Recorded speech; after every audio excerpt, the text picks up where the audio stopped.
I think I'm going to call this pose defending my childhood.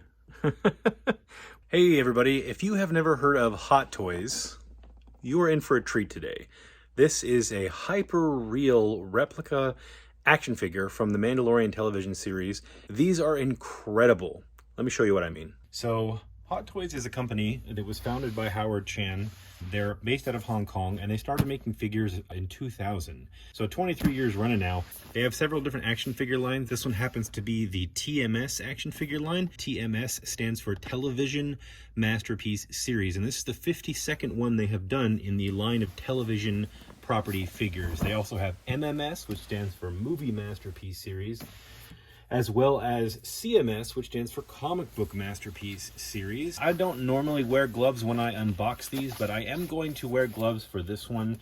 Since it does have a shiny chrome plating, I don't want to mar that up. So let's see what we can do here. Okay, so they come in this nice slipcase like this, and they usually have this beautiful band around the side. There's a little preview for us of the head sculpt that we're going to get in this. And then they always come with these beautiful little art inserts that have a nice image of the product photography that was done, and we're going to get a little Grogu here and a little bit of Boba Fett action. You see it comes with this huge tray of accessories here. We've got blaster fire, we've got the whistling birds, we've got a jetpack, and various other things here that I will play with in just a minute here, but I want to get to the main man here.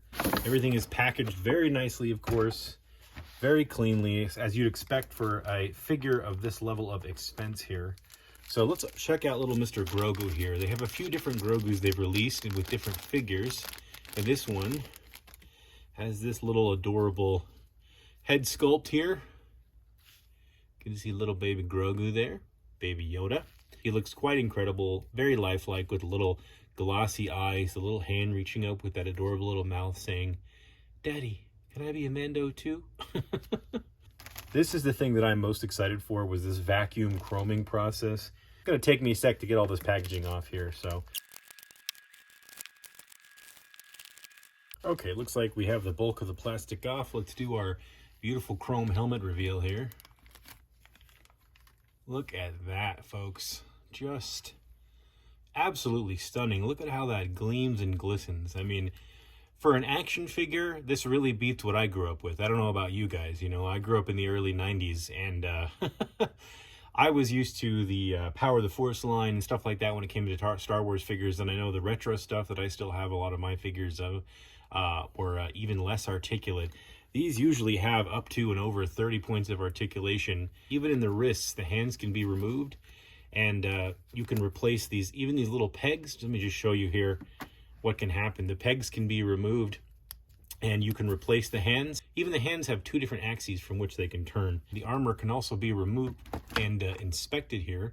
So you can tell it's made with great care. There's typically an underbody specifically chosen or made for the figure or for the physique of the actor they're trying to emulate. Sometimes there is a swishy suit put over that, and then the costume is designed and tailored over that. You see the fine sewing lines and overlapping pieces of fabric here. This is not just a molded piece of gray plastic. It's actually, there's a cut and sew factor here, and then there is a molding and plating and hand painting process for a lot of these pieces to this figure to make it as stunning as it is. There's his beautiful signet that he got when little Mr. Grogu helped him with the Mudhorn. He's got the plate from our lovely droid. And just so you guys know, you're worried about this stuff tearing off, it does Velcro on so that these can be moved around and adjusted without damaging the figure. You see how nicely they've done that there? So you can just simply place it back where you'd like to see it. The boots have this design where there's the split here, so you can pop the boots off. The shin part does remove and slide off, and you can put the boot back on, so you can get yourself all kinds of cool poses. You see, there's a lot you can do with these figures. Even looking at the weathering on the boots, the paint detail and the washes that they've applied to make them look scuffed up is pretty incredible. Even these little canisters are removable here. You see that? Pretty unbelievable. I've been a fan of Hot Toys myself for quite some time. I started paying attention to them about 15 years ago, and I bought my first figure that I purchased was the Star Boost Iron Man from Iron Man 3. It was originally called the Suborbital suit, and that was in the marketing, and then they changed it for the toy line and called it the Star Boost figure.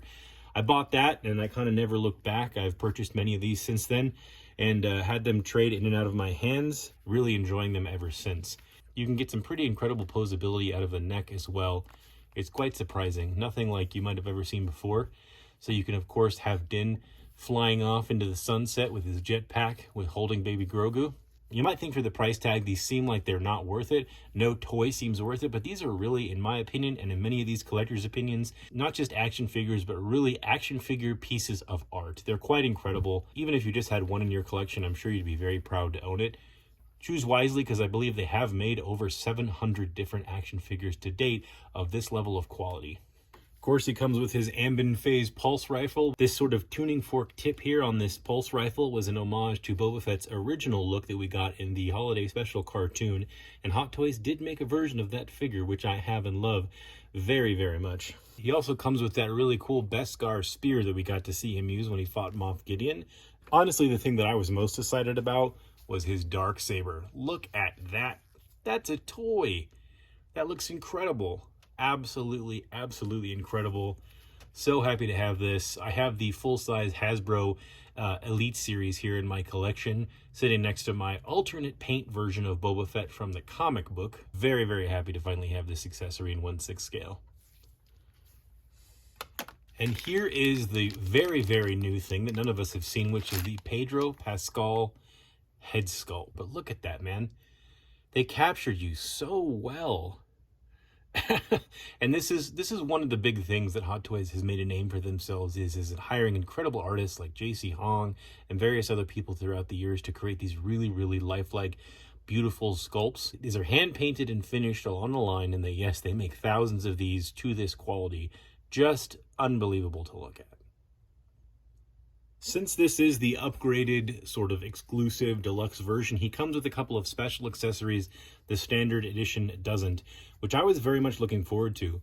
This is him from the Mandalorian Season 2 when he is carrying Boba Fett's armor, and you can see the incredible hyper detail that Hot Toys got into here to make this weathered armor helmet that is detailed even on the inside. How cool is that? And he's got this little bag strap so he can carry it on his little bindle that he does on his back. Just unbelievable. Just incredible. So happy to have this as an homage to what happened to Boba Fett at the end of Return of the Jedi. I do have the Empire Strikes Back Boba Fett that comes with multiple accessories, which I currently have some things switched out that are not necessarily screen accurate and consistent just for the fun of it. Of course, we wouldn't have Din Djarin if we didn't have Boba Fett, right? We also get the weathered jetpack with this repaired back to it. Just really, really, really cool accessories to have. If you feel so inclined as to get yourself one of these amazing Din Djarin Chrome Mandos or one of the other action figures that Hot Toys has made, there's a link below to take you to Sideshow Collectibles where you can order one. Thank you so much for watching. My name is Jordan, and this is Oiler's Workshop. And here, I love toys, I love collectibles, but most of all, I love art, I love film art, I love toy art, and I love making things. If you like making things or you want to make a diorama for your action figures, check out my live streams on Sundays or check out any of my past live streams. Nothing's time sensitive. Everything's always valid, and there's always something to learn. You're awesome. Thank you for watching, and this is the way. I think I'm going to call this pose Defending My Childhood. We've got adorable little Grogu here, not only mesmerized by Daddy's awesome moves and armor, but he's being defended by somebody who cares for him and who adopted him. I think this is great. I really, really like this pose. I actually think I want to leave it in this pose.